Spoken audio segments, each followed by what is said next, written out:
What's good, YouTube? It is Dr. D back with another video, and today I'm actually going to talk to you guys about Sienna's experience going to daycare or after school care for the first day. You know, we've been doing these diabetes talks with you guys and trying to keep you updated on the transitions of everything. I probably need to do a video also on her sleeping in her room for the first time.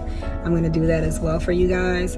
But so I really just wanted to tell you guys all about just basically how the day went trying to get the daycare provider, I'm going to keep saying daycare provider, trained up, because her after school is at her previous daycare provider's house or center, which is at her house.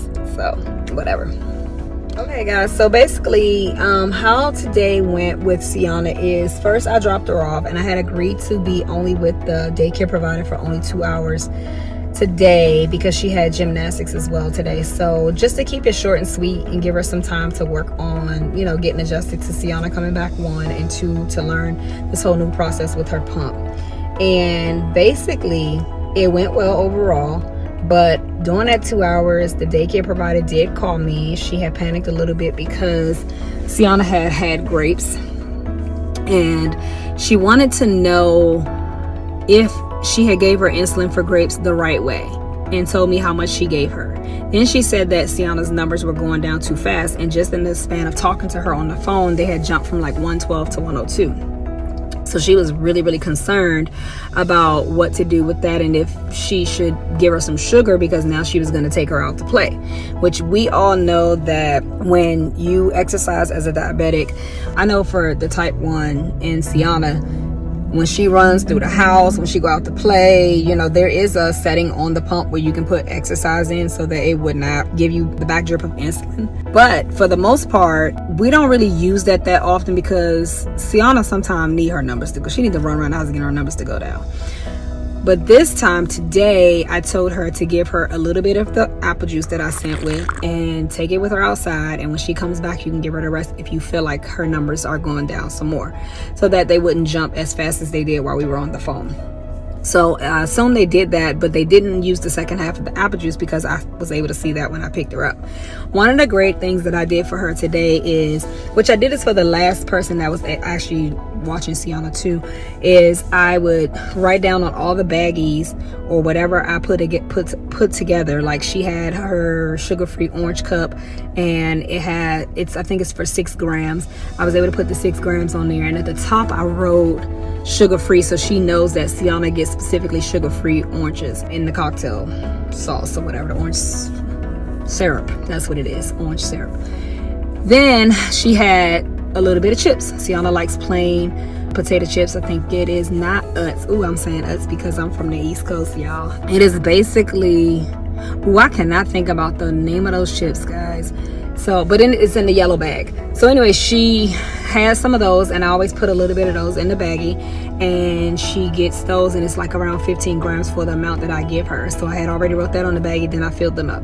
Then I did grapes, and grapes was also 15 grams because I counted them out to see how much, and then kind of like you start getting to know what it is, the portions that your kid loves, the portion that they're supposed to have, and what 15 grams looks like in how many grapes. So I was able to do that. So she had grapes, she had the sugar-free oranges, she had apple juice that I gave her in a little container, and let me see, she had like some backup candy in a different bag so that she didn't see it, which was a chocolate M&Ms, so that you can feed her to her little by little. She loves the little chocolate Hershey bars, but I try to give her less of that if I can. Like I told you guys in the last podcast that she actually would prefer that over anything else, and that introducing her to those things during emergency times has caused her to really like those things. So that has been something that has been hard for me to really change what she likes when it comes to that. But it is what it is. I give her what she needs, what I have, and she takes it.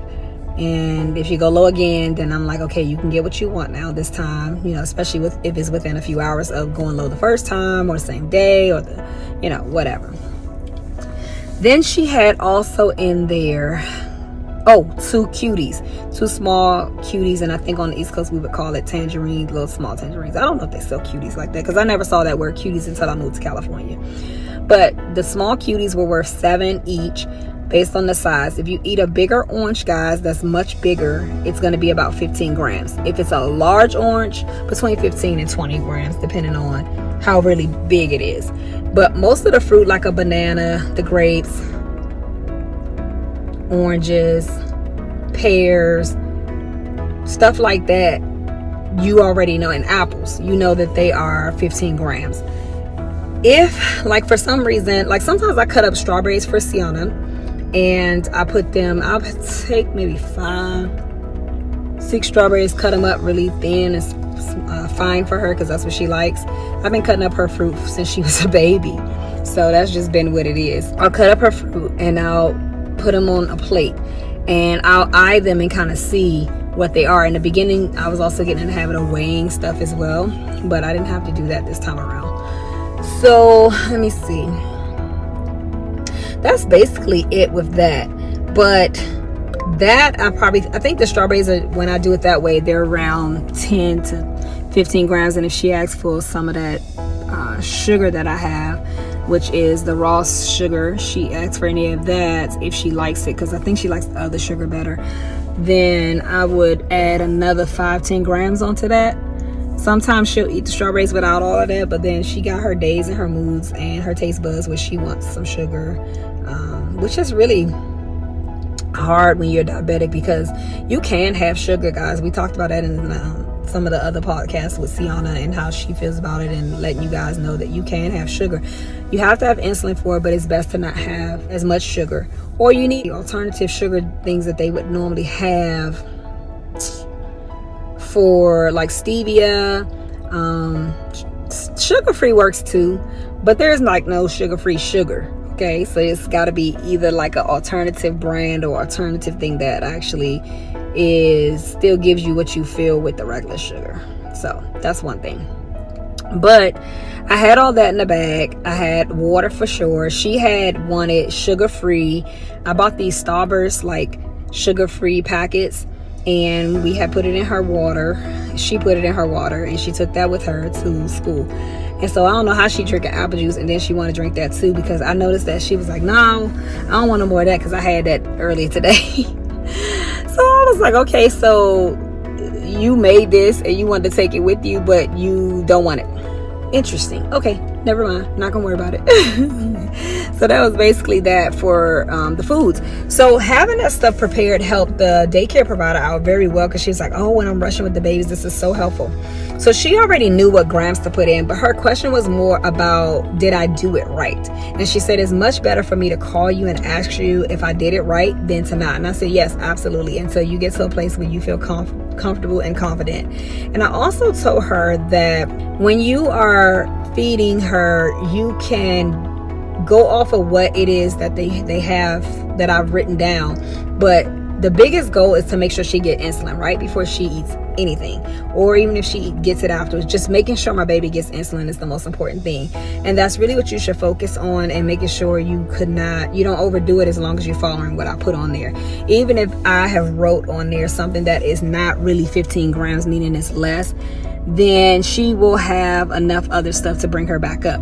If I wrote on there something that is less than what it really is, like if it was 15 grams on the grapes but yet it was 20 and she started going high, then I know that she's going to go down from exercise and playing, going outside, and over time we just wait.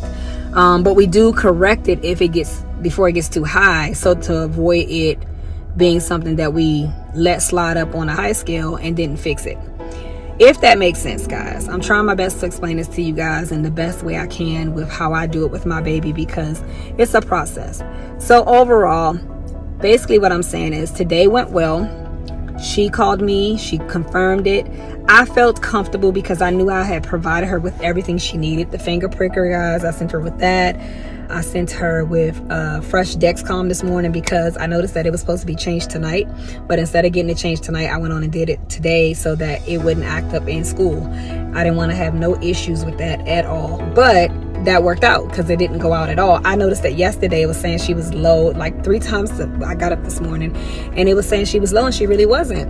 And the first time it came up saying that she was low, I just turned her over on her side. Like I think I mentioned that before, you turn her over from her back to her side, which is what her doctor told me is to, try sometimes, because the pressure of her laying on it causes her to act like she's going low and the pump and everything going off, and it's not really low.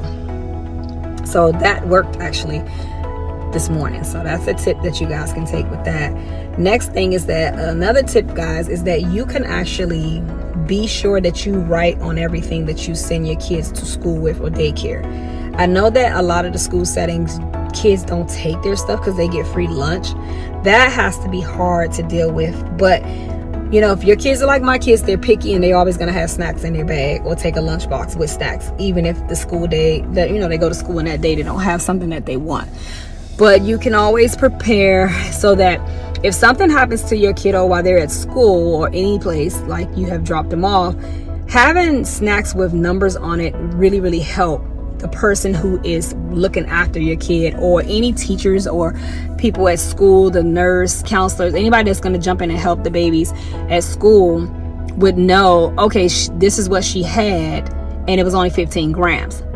Or they would know this is what we need to give her to bring her sugar up. It's in her emergency kit and it's only 5 grams per M&M or something like that. So that's a good tip too.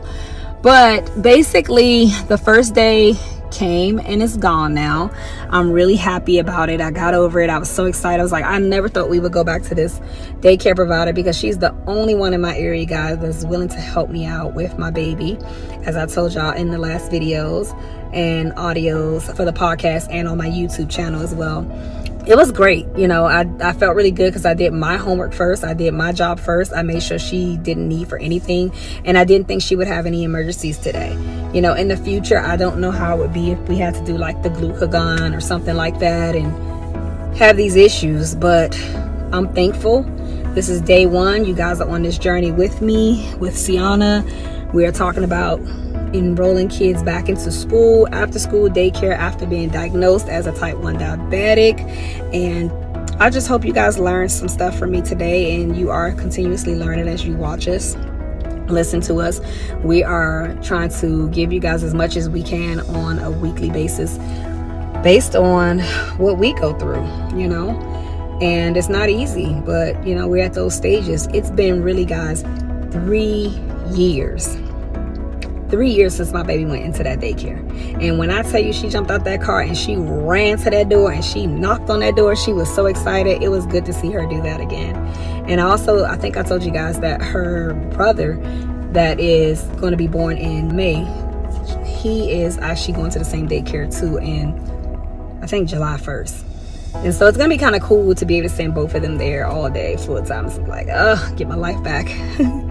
I know a lot of moms, we go through it, man. We go through it, and it's just hard to get that time to breathe. And I feel like it's been such a long time, guys. I ain't even know how to act today, but I couldn't even have the time to myself because I had to do something else with my son, who turned 16 yesterday, which, I know what it's like to struggle as a parent with multiple kids. And today we had to get clothes for him for both kids' photo shoot. So we spent time doing that, and then I had to take him to get something else for his birthday because he wasn't able to find it yesterday at the mall. So you got to try to make both kids happy, and that's gonna be a lot, having another one and trying to do the same thing. But you know what it is, I'm built for it.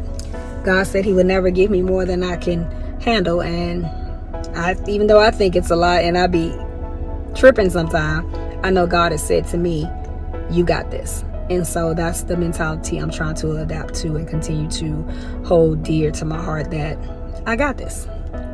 So with that said, also with my son, he's in driver's class, which is why I'm in the car talking to you guys. And so I do what I can when I can, and I make it happen for you guys. So with that said, I love you guys. Please continue to follow, continue to like, comment. If you got any questions, any comments, please add them. I want to know all about your stories. I want to hear what it is that you've been struggling with this week, just in general, and what you've been struggling with also as a diabetic in the industry, like in the school arena, specifically as a teacher, as a kiddo, as a mom with kiddos. So just let me know, guys. I'm like open to hearing everything, and hopefully sometime in the future we'd have a couple of people on the podcast sharing their stories, and even on the radio, on the phone. They can actually get on the phone, or they can come in as guests. For now, guys, thank you for everything. I love you guys, and I'll see you in the next episode.